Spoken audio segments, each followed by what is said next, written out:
목마와 숙녀의 시인 박인환을 찾아서의. 윤재훈. 목마와 숙녀의 시인 박인환을 찾아서. 지금 그 사람 이름은 잊었지만 그 눈동자 입술은 내 가슴에 있네. 바람이 불고 비가 올 때도 나는 저 유리창 박하로 등 그늘의 밤을 잊지 못하지.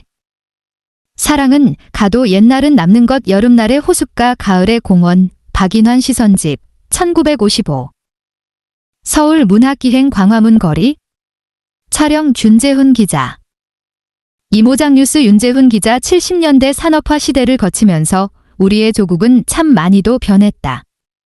잃어버린 우리의 원형은 어떤 모습이었을까 짐작조차 하기 힘들어진 이 시대. 오늘날 이런 경제적 성공을 거두기 위해 우리 민족은 얼마나 많은 대가를 치루었을까? 조선 500년 일제강점기 6.25라는 참혹한 전쟁을 겪으면서 우리 민족은 가난과 질곡의 수렁텅이에 끝없이 떨어졌지만 그래도 산업화를 거치기 전까지는 따뜻한 인정들이 남아있었다. 가진 것이 없으나 서로 나누었고 눈물 많은 세상이니 서로를 다독이며 웃음을 잃지 않았다. 적어도 지금처럼 반인륜적이고 가학적인 범죄들이 수시로 일어나지는 않았다. 그 시절 서울의 중심은 명동이었다. 대한민국 문화의 중심지, 유행이 시작되는 곳, 온갖 멋쟁이들이 모여들었고 술과 음악과 문학이 넘쳐 흘렀다. 담배 연기와 커피 향이 흐르는 낭만의 거리였고 술병 속에 별이 떨어지는 그런 밤이었다. 그 거리에서 박인환 시인은 목마와 숙녀를 세월이 가면을 애타게 불렀다. 그리고 이상 시인을 기리며 3일 낮밤 포금을 하다가 31살의 젊은 나이로 절명했다. 그 거리에서 수많은 문인들도 명멸해갔다. 그 땅에 군사정권이 들어서면서 대한민국의 무한 질주는 시작되었다. 가난 극복이라는 절대 명제에 밀려 새마을 운동이라는 미명하에 옛것은 무조건 부수고 문화와 예술은 사치품으로 전락하게 된다. 대신에 압구정동이 번성하고 한국인의 삶을 이어주던 평균적인 정서들도 무너져갔다. 1948년 봄, 시인은 덕수궁에서 신식 결혼식을 올린다. 당시로는 파격적인 결혼식이었으며 문인들 사이에서도 큰 화제가 되었다. 그리고 25가 반발했을 때는 피난도 가지 못하고 지하에서 28 서울수복대까지 숨어 살다가 딸 세화를 낳고 가족과 함께 대구로 피난을 간다. 경향신문 종군 기자로 일하다가 육군 종군 작가단에 들어가 수많은 전선을 누비며 목숨을 건 기사들을 썼다. 입에 겨우 풀칠할 정도였지만 부부는 서로 사랑했고 두 아이는 하루가 다르게 커갔다. 가족과 떨어져 있는 동안에는 수많은 편지로 서로의 마음과 안부를 전했다. 편지에서도 아내에게는 반드시 존칭을 썼고 아이들에게도 다정한 아버지로 사랑을 전했다. 한 잔의 술을 마시고 박인환 시집. 큰아들인 박세형은 연세대 국문과를 졸업했다. 영문과 최인호 1945에서 2013는 같은 학번이고 마광수 교수는 국문과 1년 후배로 같이 수업도 듣고 막걸리 잔을 기울이던 사이였다.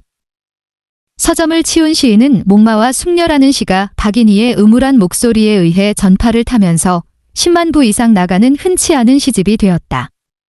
아들에 의하면 생전에 어머니에게는 내가 죽으며 이 시집이 잘 팔릴 것이라고 했는데 그 말이 시가 되었는지 자식들 결혼할 때는 인세의 도움을 조금씩 받았다고 한다. 그런데 아들은 박인희의 목소리가 마음에 들지 않는다고 한다. 시에다 음악을 붙이는 것은 시적 이미지를 혼란시킬 수 있어요. 시는 그냥 언어로 읽고 행간으로 느껴야 하는데 박인희의 낭송과 배경음악은 가슴을 우려내려는 통속적 색채가 많아요.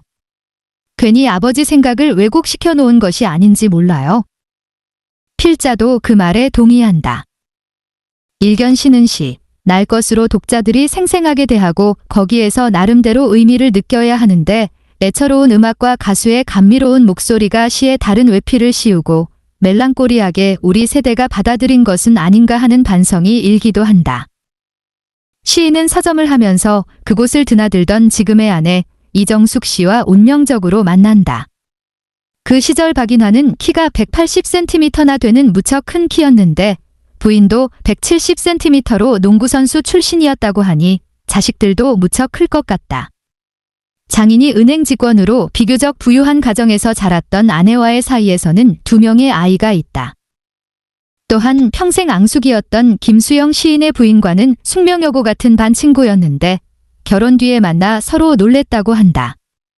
서점에는 많은 문인이 수시로 드나들었는데 박인환은 나이가 많은 사람들에게도 반말하듯이 대화를 나누었다. 그 당시에는 굉장히 무례하고 파격적인 행동이어서 김수영이 유난히 그의 행동을 힐난했다고 한다. 최불암 어머니가 운영하던 은성주점 터 가난한 문인들의 외상집. 촬영 준재훈 기자. 오늘은 서울시가 후원하고 서울도시문화연구원이 총 20회로 기획한 서울문학기행 길회차로 서울에 있는 박인환 시인의 흔적을 찾아가는 날이다.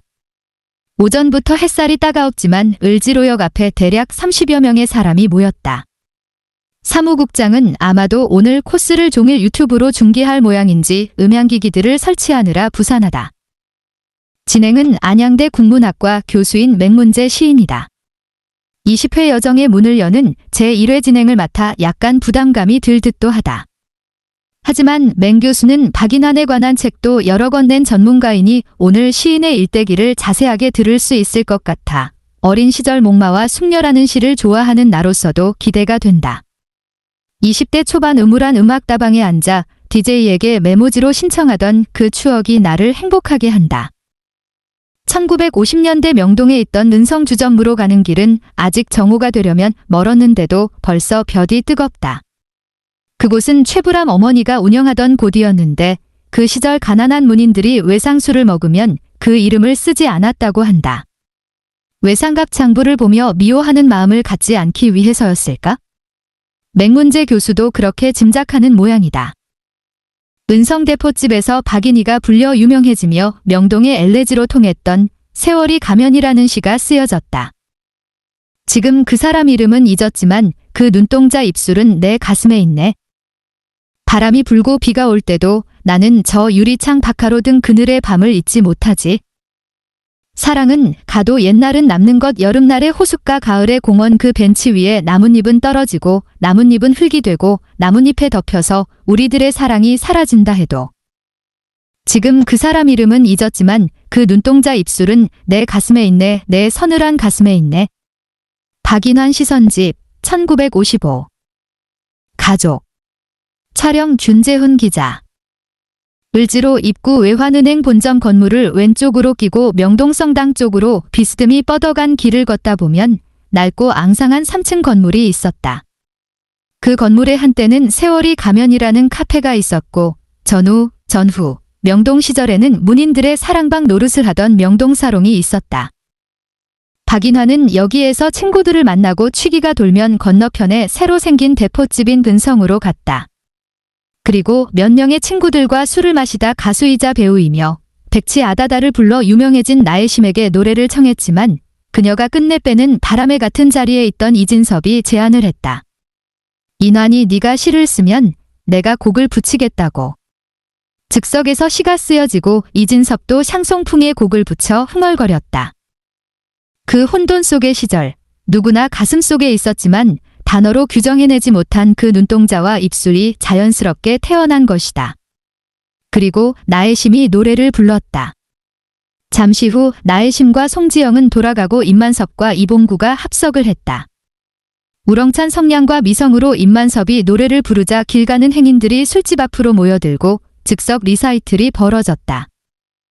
마른 명태를 앞에다 놓고 대포잔을 기울이며 아름다운 시를 쓰고 작곡을 하고 그것을 노래로 부르는 사람들, 여기에 박수를 보내는 행인들, 그것은 마치 낭만적인 영화의 한 장면 같았다. 이 노래는 후에 나혜심이 방송국에 있는 오빠의 도움으로 레코드 취입을 했으며 박인희가 리바이벌에서 큰 인기를 누렸다. 서울 문학기행 참여자들, 경복궁이 잘 보이는 곳, 옷촬영 준재훈 기자. 이 소식은 순식간에 명동에 퍼지고 명동 엘리지라고 불리어졌으면 골목마다 스미어있는 외로움과 가난, 전쟁의 상흔들을 상징이라도 하듯 여기저기서 불리어졌다.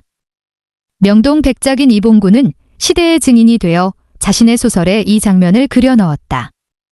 그리고 며칠도 지나지 않아 친구 김훈이 사준 자장면 한 그릇 얻어먹고 술에 취한 채 심장마비로 먼 길을 떠난다. 그런데 시인은 어떻게 순식간에 그토록 애절한 가사를 써 내려갈 수가 있었을까? 천부적인 그의 재능이었을까? 여기에는 숨겨진 이야기가 있다. 시인은 그 전날 10년이 넘도록 방치해 두었던 첫사랑의 애인이 묻혀있는 망우리 묘지에 다녀왔다. 아마도 무연히 그의 인생을 정리하고 있었던 것은 아닐까? 그리고 그의 가슴 저 밑바닥에 남아있던 옛 애인의 눈동자와 입술이 나뭇잎에 덮여 이제 흙이 되었을 그의 사랑을 마지막으로 돌아보았을까?